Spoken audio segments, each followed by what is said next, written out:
Imperium, a word that has shaped civilization for millennia.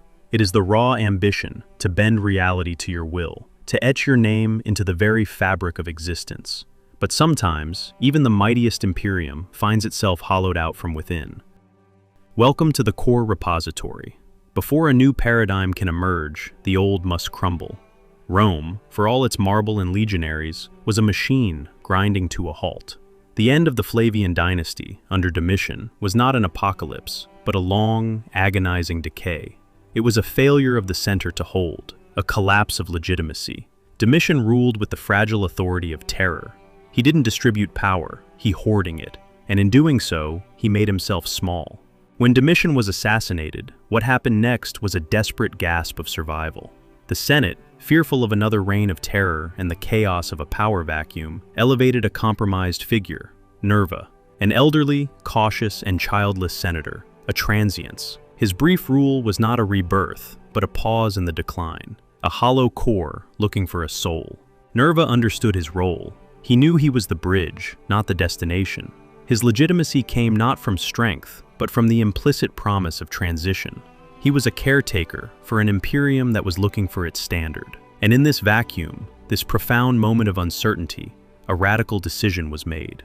The true architect of power was unsealed, the perfect execution of absolute authority, the man who became the standard against which all other emperors would be measured. Join us as we explore the standard of the Optimus Princeps. This is the state of Rome before the man from Spain, a man named Trajan, arrived to define what it truly meant to be the core. Trajan did not inherit a golden age. He created one. He understood the fundamental truth of absolute rule. Legitimacy is not given, it is forged.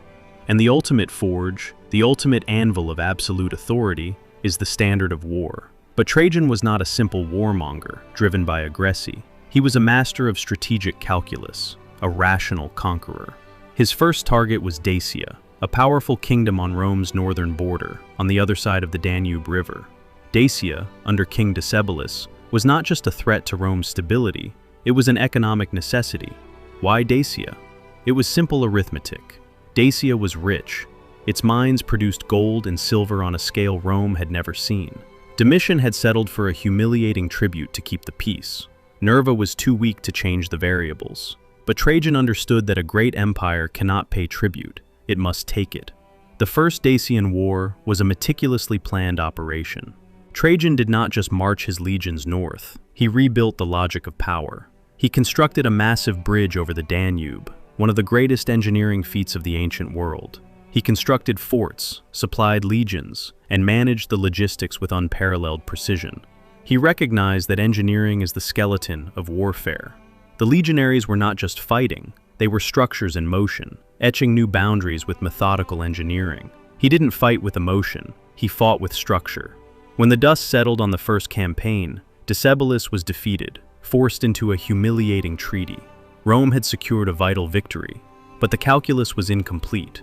Decebalus, the Dacian king, broke the treaty, looking for variable and chaos. The second war was inevitable, and this time, there were no compromises. Trajan's systematic conquest of Dacia in the Second War was brutal and absolute. He did not just defeat them, he eradicated the variable. He plundered their gold and silver on an industrial scale, pouring wealth into the Roman treasury that would fuel Rome's golden age for a century.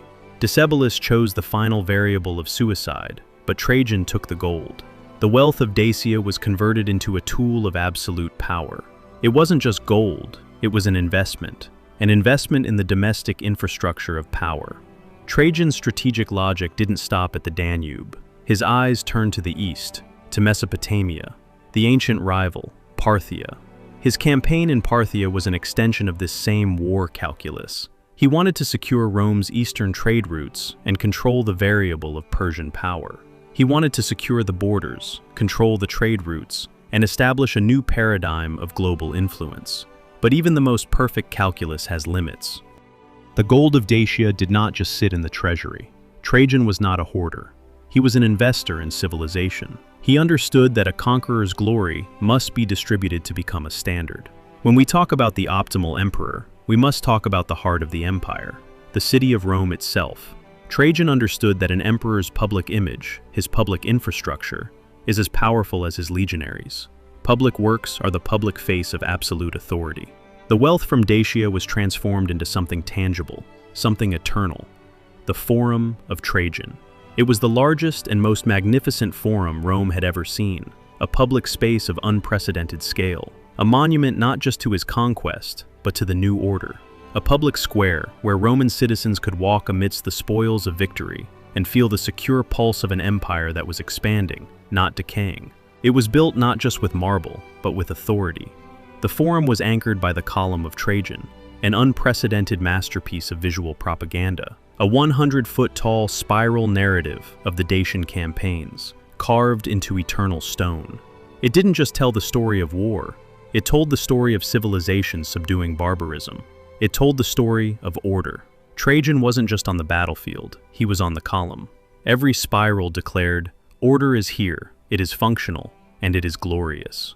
But Trajan's program of optimal rule extended beyond marble and propaganda. He initiated the Alimenta program, a revolutionary social welfare initiative that showed the optimal nature of his core. Program funds, based on interest from state loans to farmers, were used to provide food and education to the children of Roman citizens. What does it mean to be an optimal ruler to your people? It means securing not just their borders, but their children's future. It means an emperor who feeds the future of the state he controls. This was the true pulse of empire, domestic order funded by foreign conquest. Trajan understood the implicit social contract of legitimate rule. He did not have to rule with the terror of Domitian. He didn't need to eliminate the variables. He converted them into order. He created a generation of Romans who lived in a secure, prosperous world, a world where absolute power translated into tangible benefits. He wasn't hoarding authority, he was executing it. He embodied the standard of absolute rule that was optimal because it made the state strong and the people secure. The columns and forums were not just built with gold. They were built with the legitimacy Trajan's strategic calculus had secured. But even the most optimal core, even the most perfect standard, has its limits. The transience of greatness is the only universal variable. Trajan's campaign in Parthia, in the east, was an incredible feat of military ambition. He marched across Mesopotamia, taking Ctesiphon, the Parthian capital. He looked across the Persian Gulf and saw the potential variable of the unknown, the limit of his known world. His empire was at its absolute peak. Rome had never been this vast. Its influence had never been this deep. But the East is a cruel variable. The calculus began to crack. Logistics became impossible across vast deserts. Rebellions broke out in Judea and across the newly conquered territories. He had stretched the line of authority to its absolute breaking point. Absolute power cannot be absolute in every variable. He was a standard, but not a god. And then his health began to fail. In AD 117, on his way back from the east, Trajan, the standard of the Optimus Princeps, the man who had etched his name in the column of eternity, was dying. What defines a legacy? Why is Trajan remembered as the best? It is not just for the gold of Dacia or the column that still stands in Rome. It is not even for the Alimenta program, which faded over time. It is for the complete, balanced execution of absolute power. Trajan was an autocrat, but one who understood the implicit social contract of legitimate rule. He didn't just rule with the sword, he ruled with infrastructure. He didn't just hoarding wealth, he converted it into public welfare. He embodied the standard of absolute authority executed with optimal wisdom. He was the standard. After his death, every new emperor was greeted with the implicit standard of rule, a standard of behavior. Sis felicior Augusto, melior Traiano. May you be luckier than Augustus and better than Trajan. They recognized that he was the standard. Trajan peak was just that, a peak. It was a singular moment where order, wealth, and absolute authority achieved a precarious, brilliant balance. But all peaks are transient. The gold of Dacia would be spent, the East would be lost. Greatness is not permanence. It is a moment in time that defines the transience of all power.